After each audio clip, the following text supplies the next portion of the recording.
नमस्कार, आज है 2 सितंबर। तो चलिए देखते हैं आज का करंट अफेयर। और यहाँ पे डेली करंट अफेयर सीरीज चल रहा है। इसके अलावा हिस्ट्री और इकोनॉमिक्स सीरीज भी चल रहा है। उसके लिंक भी आपको डिस्क्रिप्शन बॉक्स और प्लेलिस्ट में मिल जाएगा। अगर आप कोई भी एग्ज़ाम की तैयारी कर रहे हैं जैसे कि यूपीएससी, पीसीएस, तो वो वीडियो आपके लिए बहुत हेल्पफुल होगा। सबसे पहले वीडियो में होता है homework. Which company has join hand with wrestling federation of India for quest for gold in Paris 2024। देखिए, बहुत ही इंपॉर्टेंट प्रोग्राम जिसका नाम है quest for gold in Paris 2024। ये प्रोग्राम किस कंपनी के साथ मिलकर रेसलिंग फेडरेशन ऑफ इंडिया ला रही है? तो वो कंपनी है टाटा मोटर्स। देखिए, टाटा मोटर्स ने अनाउंस किया है कि वो रेसलर को सपोर्ट करेंगे ताकि वो गोल्ड ला पाए, और इस प्रोग्राम का नाम है quest for Paris 2024। Current affair series में आपका बहुत स्वागत है। Question number 1, 1267 resolution of UNSC is related to. देखिए, 1267 रेजुलेशन जो कि यूनाइटेड नेशन सिक्योरिटी काउंसिल का है, वो किससे रिलेटेड है? तो ये रिलेटेड है अफगानिस्तान से। ये कैसे? देखिए, द हिंदू में ये कवर किया गया है कि 1267 रेजुलेशन के अनुसार Afghan territory does should not use to threaten और अटैक एनी कंट्री। यानी कि अफगान को एक टेररिस्ट हब ना बनाया जाए और वो एक ऐसा हब ना बन जाए जहाँ पे टेरर अटैक हो और वो दूसरी कंट्री को भी थ्रेट पहुँचाए। लेकिन कुछ ऐसा ही हाल आज हो गया है और इसीलिए इस रेजुलेशन की बात की जा रही है। रेजुलेशन 1267 काफ़ी ज़्यादा न्यूज़ था एक साल पहले भी। क्यों न्यूज़ में था? क्योंकि इसके अंतर्गत मसूद अजहर, जो कि जैसे मोहम्मद एक टेररिस्ट ग्रुप का चीफ है, उसे ग्लोबल टेररिस्ट बनाने की बात की जा रही थी, जिसके अगेंस्ट पाकिस्तान और चाइना ने आवाज़ उठाई थी। और इसीलिए ये रेजुलेशन 1267 बहुत इम्पॉर्टेंट है आज अफ़गानिस्तान का जो सिचुएशन है। तो ध्यान रखें इस रेजुलेशन को। क्वेश्चन नंबर 2 पे आते हैं। C.1.2 SARS CoV 2 variant cases has seen firstly in. एक नया वेरिएंट सार्स कोवी 2 का देखा जा रहा है जिसका नाम है C.1.2। आपको बताना है वो सबसे पहले किस कंट्री में देखा गया है। तो ये सबसे ज़्यादा केस देखी गई है साउथ अफ्रीका में। अभी हाल में एक न्यू कोविड वेरिएंट है जिसका नाम है C.1.2। अभी तक भारत में इसके एक भी केस नहीं देखे गए हैं। क्वेश्चन नंबर 3 पे आते हैं। Firdausi Khadri, a vaccine scientist, has won the Ramon Magsaysay award 2021। She belongs to. Firdausi Khadri को रेमन मैगसे अवार्ड 2021 दिया गया है। वो एक वैक्सीन साइंटिस्ट है। आपको बताना है वो किस कंट्री से बिलोंग करती है। तो वो करती है बांग्लादेश से।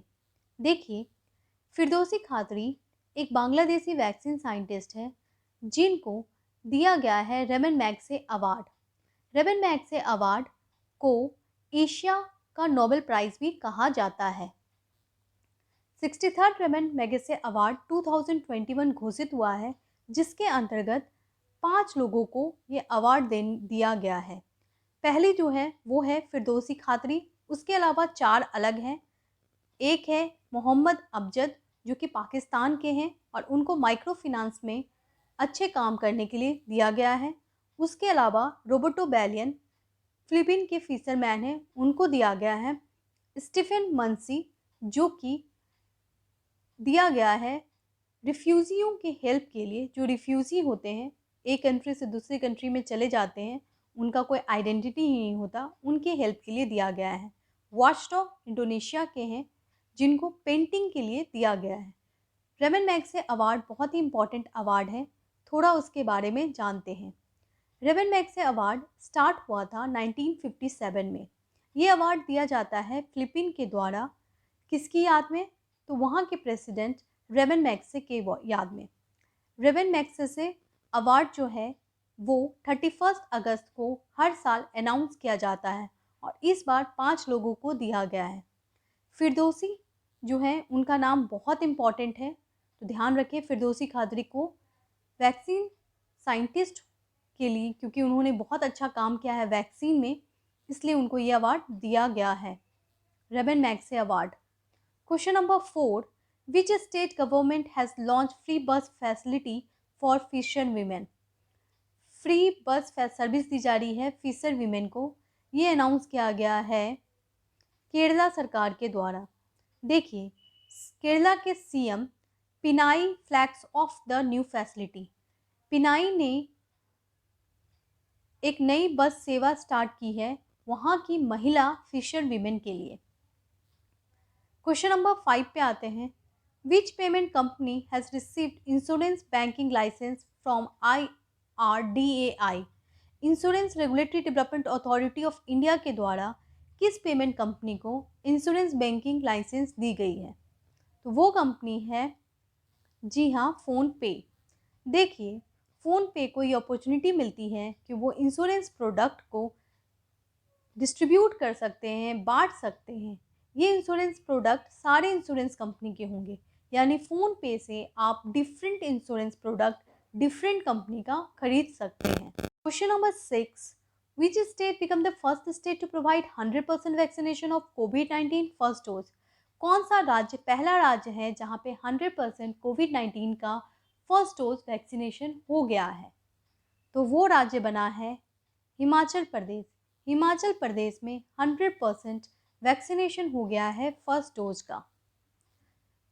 देखिए, अगर हम सिटी की बात करें तो वो पहली सिटी जिसने 100% वैक्सीनेशन कर दिया है दोनों ही डोज का, वो सिटी है भुवनेश्वर। ध्यान रखें। Question number 7, what is the current strength of जज इन सुप्रीम कोर्ट। बहुत ही इंपॉर्टेंट क्वेश्चन जो आ सकता है सभी एग्जाम में कि करेंट स्ट्रेंथ क्या है जज का सुप्रीम कोर्ट में। तो अभी फ़िलहाल हमारे टोटल जज हैं सुप्रीम कोर्ट में 33, क्योंकि 9 जज की अपॉइंटमेंट हुई है। ये पहली बार हिस्ट्री में होगा कि 9 जज का एक टाइम में अपॉइंटमेंट, जिसके अंतर्गत 3 जज जो हैं वो विमेन हैं। क्वेश्चन आएगा आपसे कि टोटल जज स्ट्रेंथ कितना होना चाहिए सुप्रीम कोर्ट में अकॉर्डिंग टू कॉन्स्टिट्यूशन। तो कॉन्स्टिट्यूशन के अनुसार 34 ही जज अपॉइंट हो सकते हैं सुप्रीम कोर्ट में। दूसरा सवाल आ सकता है कि सुप्रीम कोर्ट के जज को ओथ यानी शपथ कौन दिलाता है। तो वो दिलाया जाता है chief justice of India NB Ramani के द्वारा। ध्यान रखें, NB Ramani chief justice of India ने उनको शपथ दिलाई है। टोटल 9 जज अपॉइंट हुए हैं। Question number 8, which IIT has developed e-source to recycle the e-waste. कौन से IIT ने ई-सोर्स डेवलप किया है ताकि ई-वेस्ट को रीयूज़ किया जा सके और रिसाइकल। तो वो किया गया है IIT मद्रास के द्वारा। ध्यान रखें, IIT मद्रास के द्वारा।